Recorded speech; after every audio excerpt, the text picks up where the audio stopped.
Pulso Azul. Ecología, salud y tecnología. Un espacio con pensamientos, propuestas y datos útiles a través de entrevistas, cápsulas y documentales desde un enfoque real, interesante, divertido, pero sobre todo muy natural. Pulso Azul, el latir del mundo, con Hugo Zanella. Comenzamos. ¿Qué tal, amigos de Enfoque Canal 1? Mi nombre es Hugo Zanella y esto es Pulso Azul. En esta ocasión tenemos como invitado especial a un enamorado de la historia y de la arquitectura de Irapuato, el arquitecto Eduardo Garnica Magaña. Arquitecto, pues muchas gracias por permitirnos este espacio y este tiempo para hacerle esta entrevista. Creo que va a ser una entrevista interesante. Creo que mucha gente va a conocer de algunos edificios, de alguna historia que forma parte de la identidad de Irapuato. Muy bien. Pues para mí es un honor estar en Enfoque Canal 1. En verdad aprecio mucho es su casa. el que estemos aquí. Y pues estoy en mi casa, pero estoy en la casa de Canal 1, compartiendo y dando anfitrionía a ambos acerca de la historia de Irapuato. Y bueno, el interés por la arquitectura me viene desde niño. Desde tener la habilidad de dibujo, mi mamá dibujaba mucho, entonces pues todos los 4 hijos dibujamos y todos utilizamos el dibujo ampliamente. Pero de ahí nace pues el interés de estudiar arquitectura. Soy egresado de la Autónoma de Puebla y en esta universidad, que está en un centro histórico de los más grandes que hay en América, mi tesis de restauración se trató acerca de la restauración de la Casa de los Muñecos. Una casa que está haciendo esquina en el primer cuadro del centro histórico de Puebla, y de ahí este proyecto terminó siendo realmente lo que se propuso en la tesis, el Museo Universitario de la Universidad Autónoma de Puebla.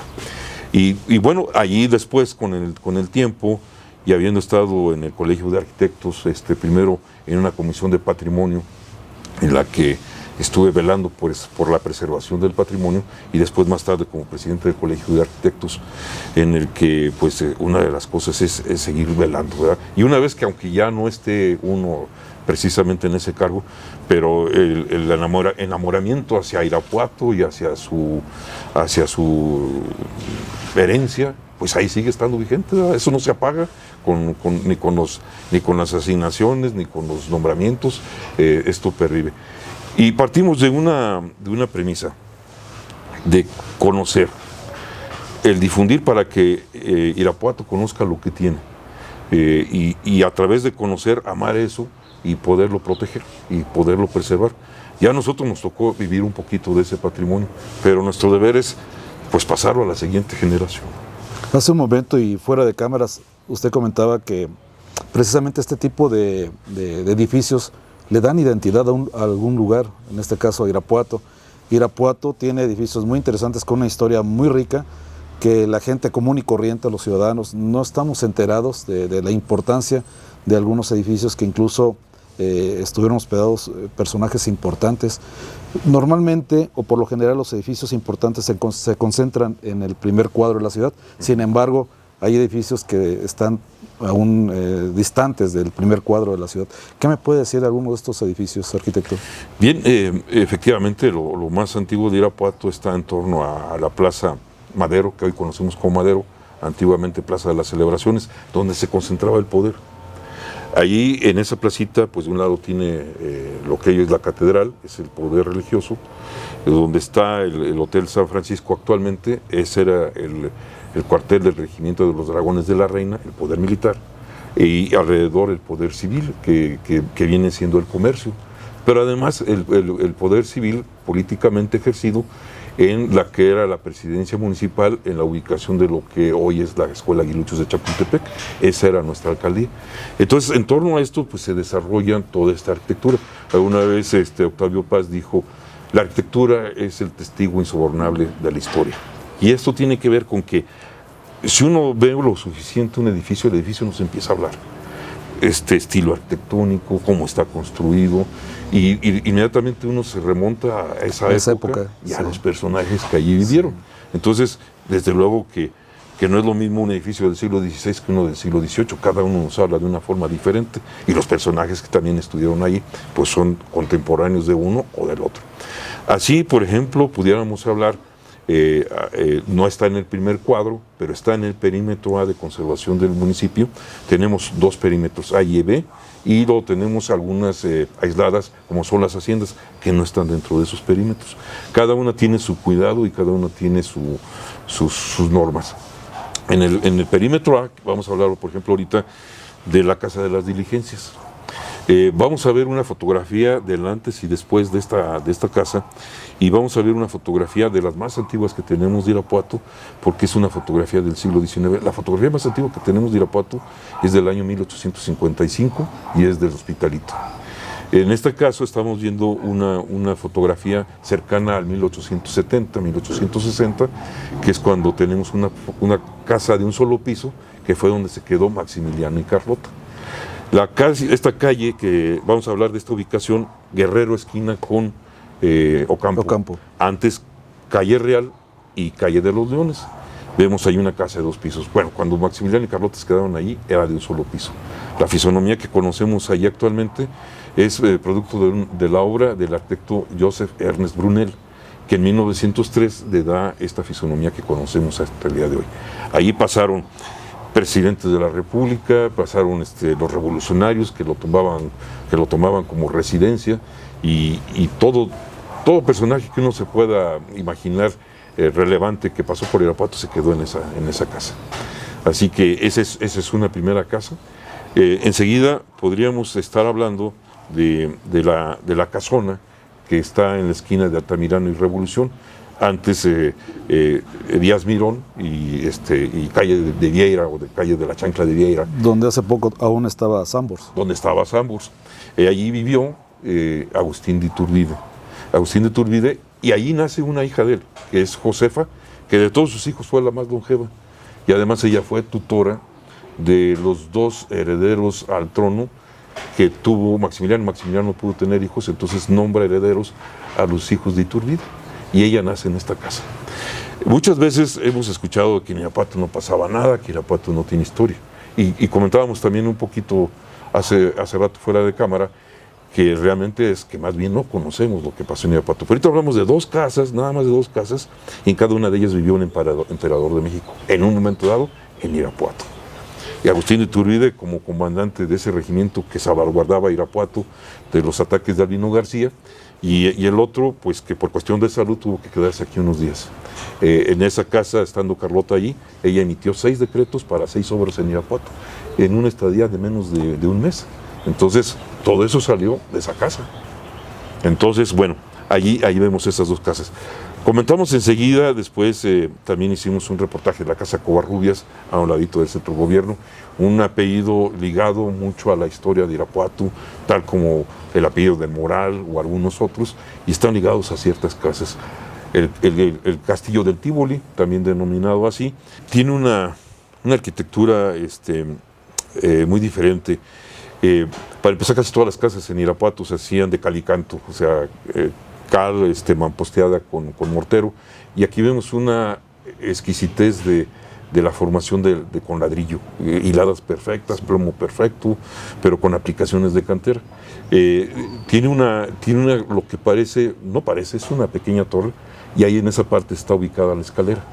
Antiguamente, en este elemento cilíndrico que emerge desde el piso bajo y va hasta el nivel de azotea, tuvo una torre en forma de aguja, que por cierto el arquitecto, el doctor Armando Uribe, me pidió a través de fotografía que rescatamos también del siglo XIX, rescatar esa torre, pero tenemos los datos para hacerlo, o sea, no incurrir en una falsificación, sino con datos y documentos correctos, llegar a proponer algo que podemos con fotografía documentar que así fue. De hecho, este edificio goza de algunas historias. Sí, sí. Y algunas veces cultivadas y acrecentadas desde el mismo propietario, porque una casa con fama de que hay eventos sobrenaturales, sí, la gente no se mete. Sí. Entonces, pues es como tener otro vigilante, sí, un velador, sí, permanente. Y alguna vez, por comentario del doctor Armando Uribe, tuvieron colgada una bruja, un muñeco, ajá, afuera.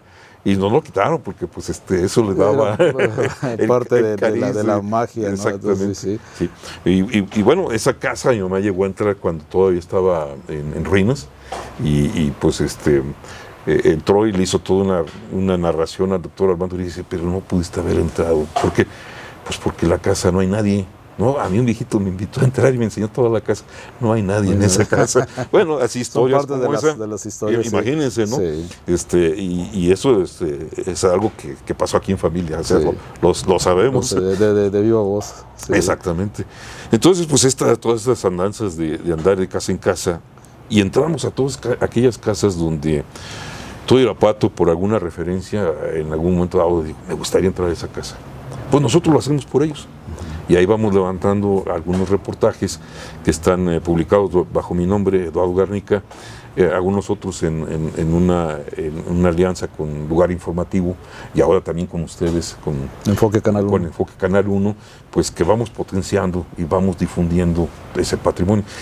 Ni más ni menos ayer en la tarde me habla don Jesús Arevalo y me dice, creo que obtuve el permiso para hacer ya el reportaje de la Casa Ferrer. Magnífico.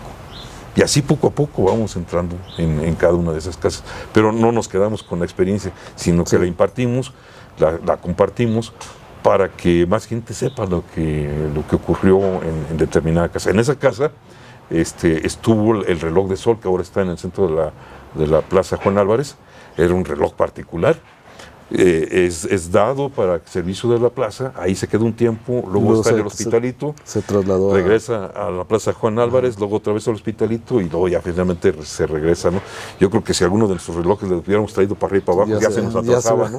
Pero ahí sigue funcionando. Sí. La última ocasión que la movió el arquitecto Daniel Venegas y creo que él tuvo el cuidado de darle la calibración para que dé la hora nuevamente. Es la hora. Dentro del primer cuadro de la ciudad, ¿hay más inmuebles catalogados? De las casas de Chambón, con ingeniero hecho arquitecto por decreto de Porfirio Díaz, en el que se le permite a él fungir como tal y firma los planos de la Casa Chambón, 26 casas en total. 2 de 2 pisos y el resto de las casas 24 de un solo piso. Nos queda una de cada una, afortunadamente.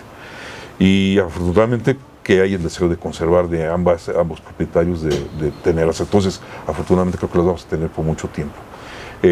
Ahí está el plano de lotificación de las casas y en este caso podemos seguir hablando, seguir teniendo visitas. También cuando ustedes gusten, la señora Manrique nos puede permitir el acceso a esa casa. Gracias. Bien,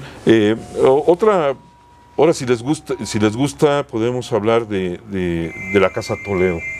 La Casa Toledo es una casa que todos identifican en la calle 16 de septiembre.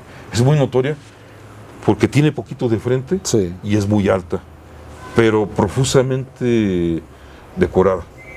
Esta casa por muchos años estuvo abandonada y mi preocupación, que estuve pasando por años fuera de esta casa, era que fuera derrumbada. Que fuera derrumbada.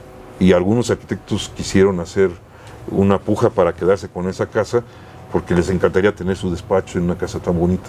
Pues siempre se declinó la venta. Pero de repente empezó a haber cierta actividad dentro de ella y mi preocupación pues era precisamente la demolición. No, afortunadamente 2 jóvenes arquitectos, el arquitecto Rafael Medel y el arquitecto Leonardo Cervantes, con una formación y preocupación de restauración, uno está estudiando la maestría de restauración, es que la interviene, pero de una forma científica y afortunada para Irapuato, porque han estado recuperando esta casa. Ahí vamos a ver también la fachada del antes y el después y de cómo está. Esos ornamentos que están en la fachada, que forma unas figuras fitomorfas, tienen que ver con el trabajo de un mosaiquero de aquí de Irapuato, Estanislao Prieto, que producía el mosaico hidráulico que le llamamos, que es un invento francés del año 1857 y que luego es traído a México. Y luego todas las catedrales y los templos de México y de Irapuato se llenaron de ese mosaiquito. Pero este hombre además dominaba el poder habilitar y formar esas molduras que vemos en las jambas y en los dinteles de las puertas de esa casa. Es un trabajo verdaderamente de un artista. Es correcto. Pero a veces uno se queda con la idea de que pues nomás es la fachada. Tiene un patio interior con 3 lados y cada uno de ellos podría ser una fachada. Así de cargado está el trabajo ornamental de esa casa. Entonces, esta familia era una familia que se dedicaba a la cuestión de panadería, de la harina, del azúcar. Podríamos decir que eran industriales panaderos. Y don Julián Toledo padre quiere proporcionar esta casa a su familia. Don Julián Toledo la compra en 1890 para sus hijos, muere entrando el siglo XX, su hijo Julián Toledo sigue administrando el negocio familiar y la casa. Don Julián Toledo, hijo, nace en 1896 y muere en 2001. Vivió los 4 últimos años del siglo XIX, el siglo XX completito y el primer año del siglo XXI. Y ahí, habiendo estado esta casa, que es de finales del XIX, más en manos de la familia Toledo, es por esa razón que la bautizamos como la Casa Toledo, y desde ahí, y por necesidad de estar hablando de ella y de darle un nombre y una descripción, ya se le quedó la Casa Toledo. Así que también podemos hacer un reportaje de esa casa. De hecho tiene una inscripción. Sí, cuando entramos a esta casa, a hacer el reportaje de esta casa, hay dos pequeñas lápidas. La lápida, la primera lápida es de don Julián Toledo padre, cuando fallece. Y a través de las fechas que menciona allí, y gracias al programa de Genealogía Family Search, es que pudimos encontrar el acta de matrimonio entre don Julián Toledo y su esposa, los papás de don Julián Toledo, y luego todos los hijos de Julián Toledo, hasta la actualidad. En esa inscripción pudimos rescatar eso, y hay otra lápida de su hijo de nombre Eduardo, que fallece siendo bebito. Pero esa sola casa, nada más con 2 lápidas, nos pudo contar toda su historia. Toda su historia. Y ahí vemos pues todo el desarrollo de una finca. Y vaya que es una casa con pocos metros cuadrados. ¿Cuánto tendrá? Tiene muy poquito de frente, pero esa casa tiene mucho fondo. Pero luego da la vuelta y tenía la parte que era del comercio. ¿Hacia la calle Hidalgo? No. Me refiero a que da la vuelta sobre de sí misma. Y también tiene la entrada por la calle 16 de septiembre. En la fotografía ustedes la van a ver con una fachada de color azul. Entonces la casa era poquito de frente, pero la otra casi le dobla. Pero tiene para atrás un buen terreno. Estamos hablando de una propiedad de fácil de unos 1000 metros cuadrados. 1000 metros cuadrados, sí. Vaya. Arquitecto, pues me doy cuenta que es un enamorado de la arquitectura y de la historia de Irapuato. Hemos hablado de los edificios. ¿Qué me puede comentar de aquellos monumentos que en cierto tiempo también hubo personas importantes que los ubicaron en unos puntos de la ciudad? Incluso algunos de ellos ya no se encuentran. Ya no se encuentran. Sí, efectivamente, por ejemplo, hablando del Monumento a la Madre, del cual nada más se conservan las cabezas de los personajes que están actualmente en el Museo de la Ciudad. Es lo único que nos sobrevivió de ese monumento. Este monumento se encontraba en la calle Ramón Corona, a un costado de la Soledad. En algún tiempo pues, es conocido que esa parte funcionó como una central camionera y por los rayos de giro de los autobuses pues, les estorbaba y terminaron quitándolo. Y muchas veces de esto está encadenado con estas reformas a la traza urbana de la ciudad, que muchas de ellas vinieron aparejadas con el plan Guanajuato en el año 64, donde desaparecieron muchos de estos. Otro monumento desaparecido, por ejemplo, es el obelisco al himno nacional. Este se encontraba en el vértice de lo que es Revolución con la calle Berriozábal.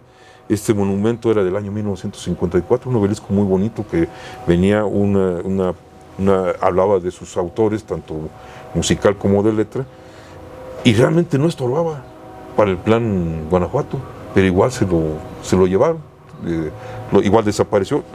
Lo conocemos gracias a la fotografía, pero si no fuera por ello, pues no tendríamos ninguna evidencia. Ninguna evidencia. También está, bueno, esto ya es mucho más reciente, lo que es mucho más reciente, la glorieta de los niños héroes. También, déjeme platicarle un poquito de esa glorieta. Esa era la entrada principal de Irapuato. Las carreteras hasta los años 50, 60 eran terribles. Todo el movimiento en el país se hacía a través del ferrocarril. Y precisamente estando la estación allí, esa era la entrada de Irapuato. A un costado del templo Sagrado Corazón de Jesús. Exactamente, sí. Y ahí había 3 puentes, uno peatonal, uno vehicular y el otro era de los tranvías, que tenían, eran 2 concesiones diferentes que tenían su diferente red de distribución de rutas aquí en Irapuato. Pero allí, en esa parte, bueno, desaparecieron esos puentes Para mí, mi orgullo y mi memoria es que yo los circulé, los tres. Todavía me tocó, ya muy chiquillo, pero todavía me tocó. El puente vehicular tenía unos tubos, que tenían 3 tubos que estaban agarrados de unos elementos mamposteados. Me sentaba yo allí y le pegaba con un 20 y sonaban como las campanas de la... Un 20 de cobre, ¿no? Un 20 de cobre, eso tenía que ser algo que pegara. Sí. Entonces sí, efectivamente está este monumento que tuvo 2 conjuntos escultóricos diferentes. Uno primero que tuvo unas esculturas muy altas, pero los niños héroes estaban ataviados desnudos, estaban pues prácticamente armados con una espada y nada más. Hubo descontento, se bajaron esas figuras y luego son puestas unas con niños héroes, con su atuendo, con su uniforme del colegio militar, pero muy chaparritos. El fusil era más alto que ellos. En aquel tiempo se estrenó la película El planeta de los simios y decían, porque los pusieron muy cejones, los pómulos muy prominentes, y decían que era el cartel del estreno de la película. Bueno, 2 conjuntos escultóricos que corrieron una suerte de ser retirados definitivamente y quedar como hoy lo conocemos, nada más con el águila coronando el monumento. Y por cierto, estábamos viendo por ahí que alguien le disparó porque le faltan unas plumas al águila. Del ala izquierda le faltaron unas plumas. Eso no lo sabía. Sí, bueno, nos dimos cuenta hace como un mes. No nos habíamos percatado, pero haciendo estudios de repente noticias y ya le faltan unas plumas al águila. Pero son la suerte que van corriendo nuestros monumentos. A veces es una arquitectura dinámica que va sufriendo los cambios, va sufriendo el retiro de un conjunto escultórico de otro. El águila pues también sufre algunos desperfectos por algún vandalismo, no sé, una puntada de borracho en la madrugada, no sé quién fue, pero algo le pasó. Lo agredieron, cosas que ocurren de pronto. También hay otro símbolo arquitectónico que viene siendo la fuente florentina o la fuente de los delfines, que también tiene su historia. También tiene su historia y seguimos hablando de arquitectura. Una pregunta, sí. ¿Esa fuente fue removida? Sí. ¿Estaba ubicada en otro lugar? Hace rato hablamos del mercado Joaquín Obregón González, después llamado Aquiles Cerdán. Está ligado con varias historias que platicamos ahorita. Carlota, viviendo en Irapuato, estando en Irapuato, enumeró 6 decretos diferentes. Mejoras al hospital, mejoras al hospicio, mejoras a la cárcel. La fuente florentina, mal llamada Florentina, no tiene nada que ver con Florencia. El camino Arandas, el paseo Arandas, un paseo imperial, también ella hizo el decreto, pero no solamente eso, también los medios para que se pudiera hacer. Y así hay también otro que le dio feria a Irapuato. Hay un decreto en el cual se le provee fechas a la feria de Irapuato, y ahí está. Bueno, la fuente florentina es uno de los decretos. Me hermanan mucho esta fuente con la de Guanajuato, que Plaza son del Baratillo. Del Baratillo. No son gemelas. ¿No? No lo son. La de Guanajuato es donada por don Marcelino Ochoa, Marcelino Rocha, de los grandes mineros del pueblito de Rocha, allí en Guanajuato. Él la dona en 1852. La fuente de Irapuato es del año 1866, prácticamente cuando está terminando el Segundo Imperio.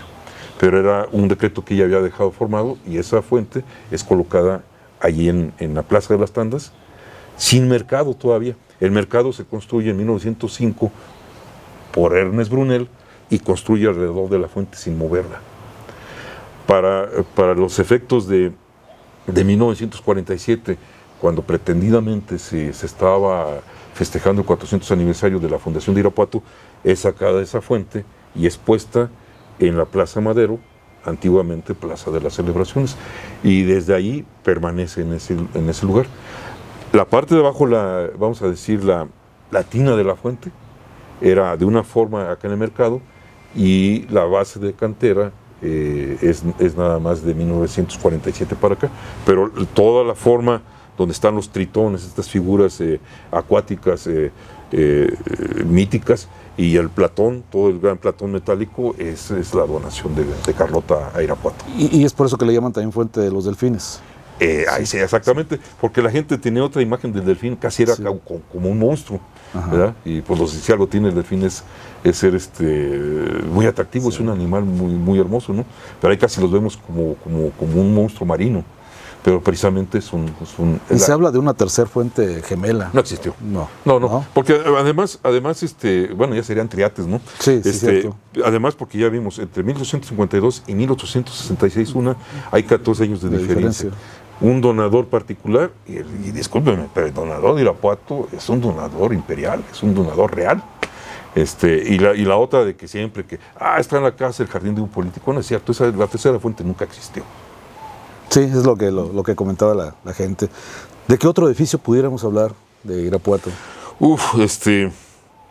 En Irapuato, por ejemplo, hicimos un reportaje de la Casa Covarrubias a un costado del centro de gobierno, que también tenemos el reportaje muy bonito, un apellido también emparentado mucho con los del Moral.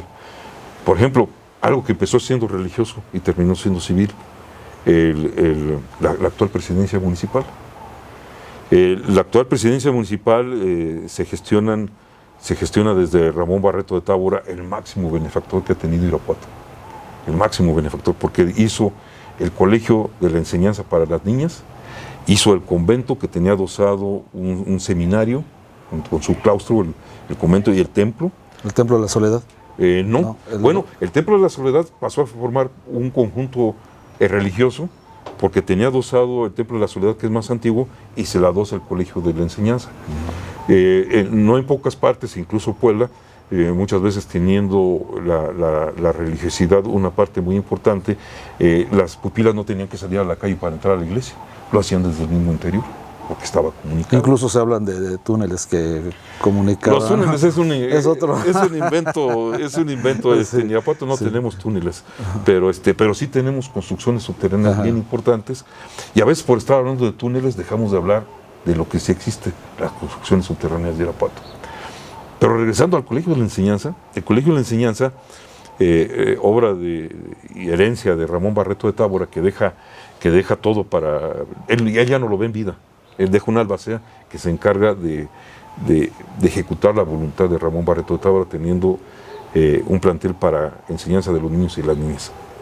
En 1893, cuando a Irapuato se le da la categoría de ciudad, se cambia la presidencia municipal de la Escuela Aguiluchos de Chapultepec, actual la ubicación, a este lugar. Y entonces allí también se le provee de un kiosco a Irapuato, que es el kiosco de las naciones que le llamaron, y ahí está con un uso civil actualmente, pero era un conjunto religioso.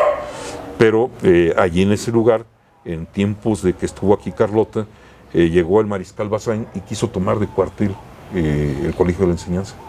Y en ese momento ahí estaba Sor María de Lestonac, que era la madre superiora de este colegio, a hablar personalmente con Carlota. Lestonac era francesa y va y le dice: Carlota, quiere tomar el convento de cuartel, y Carlota va y le dice que vaya y acampe fuera de Irapuato. Yo pensé que lo iba a mandar a otro lado.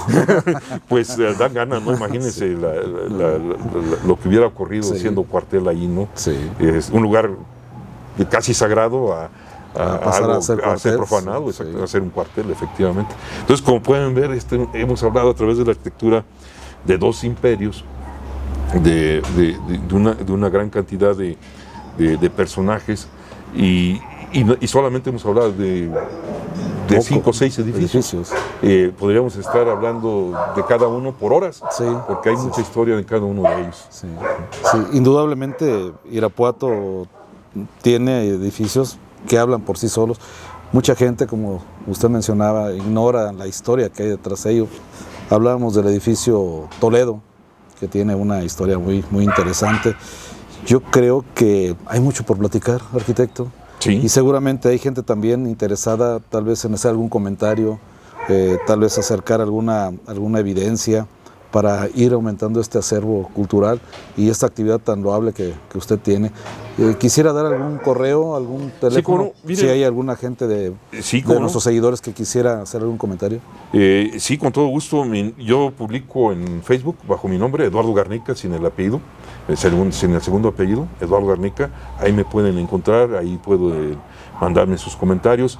Y también mi correo electrónico está un poquito largo, es arcedugarmag, las primeras letras de arquitecto Eduardo Garnica Magaña, arcedugarmag, @msn.com, y estoy a su disposición. El último martes de cada mes damos una charla en la Casa de la Cultura a las 6 de la tarde, también ahí pueden concurrir con nosotros. Lo maravilloso es de que cada vez que damos una charla llega una persona con una fotografía que no teníamos, con una reliquia que no conocíamos. Entonces esto se va multiplicando y el gran eje de atractor por el cual somos conocidos es la difusión. Y gracias a eso más fotografías nos llegan fotografías de Trieste, nos llegan fotografías de Baviera, nos llegan fotografías de las universidades norteamericanas, porque nos hemos convertido pues en un referente a nivel internacional, y todo eso nos va llegando a nosotros. Estamos hablando ahorita ya de un acervo de más de 25,000 fotografías antiguas, entre fotografías y documentos antiguos de Irapuato. Así que siempre para nosotros es un placer dar una charla, porque siempre sale alguien que yo conozco esto, yo conozco de aquello, mi papá hizo esto, mi abuelito hizo aquello. Incluso con documentos o imágenes. Sí, o fotografías también, que muchas veces las conservamos nada más en casa, no sabiendo que tiene un gran valor cuando las compartimos. Arquitecto Eduardo Garnica Magaña, muchas gracias por su tiempo. La verdad, mi admiración por este trabajo tan interesante, tan importante, que va a quedar para la posteridad. Seguramente, y quisiera hacer el compromiso con usted, de volver a tener una entrevista para que nuestros seguidores siguieran conociendo más de esto hermoso, histórico de nuestra ciudad de Irapuato. ¿Algo más que quisiera decir para cerrar la entrevista? Con todo gusto, estoy dispuesto para hacer una serie de programas, lo que ustedes gusten, con el tema que quieran dentro de lo histórico o lo artístico de Irapuato. Para mí será un placer. Y bueno, decirles a las personas que cuando vean que están sacando escombros de una casa del centro histórico, que nos hablen, porque realmente nos hemos convertido en una especie de patrulla, una especie de vigías de la ciudad, que en alguna ocasión, cuando estaban demoliendo una de las casas de Enrique de Moral, tuvimos que impedirlo directamente, porque en cuestión de horas iba a desaparecer. Así que es un crimen. No duden en hablarnos, para salvaguardar esto. Tenemos buenas ligas con la autoridad, pues, para evitar algún atropello al patrimonio edificado de Irapuato. Y mantener precisamente esta historia de los edificios. Así es. Arquitecto, muchas gracias. No, pues el placer es mío. Muchísimas gracias. Aquí tienen su casa. Gracias. Amigos de Enfoque Canal 1, mi nombre es Hugo Zanella. Por favor, sigan nuestras redes sociales o manden sus comentarios al 462-255-0101. Gracias. Enfoque Canal 1 presentó Pulso Azul, el latir del mundo. Hasta la próxima.